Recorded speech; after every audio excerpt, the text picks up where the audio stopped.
No, per 4 puntualitzacions. L'Àlvaro Benejam ha dit que mai es persegueix gent pacífica.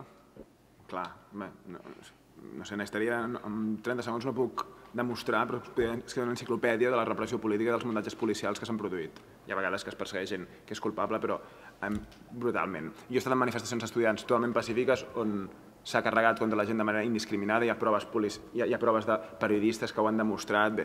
La protesta contra Bolonya m'ha acompanyada de molta repressió.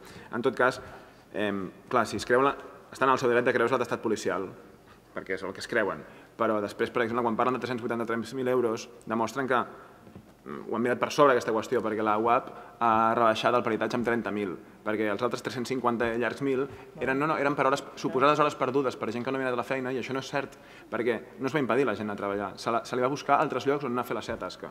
Però són coses que l'atestat policial diu, que l'atestat policial diu i vostès es creuen, però és que són mentides, senzillament, ja està. I que la mateixa autònoma hagi retirat l'acusació, doncs diu bastant, perquè quan van veure la desproporció, aquesta animalada que es proposa, doncs van veure que no té lloc. Res, només reiterar que estic molt content que vostès mai hagin patit la repressió en manifestacions pacífiques o que no hagin participat del moviment estudiantil i per tant no hagin patit repressió, però puc dir que els que l'hem patit sabem que no has de fer grans coses per ser reprimit. I aquest cas és un exemple flagrant de criminalització de la protesta social i pacífica.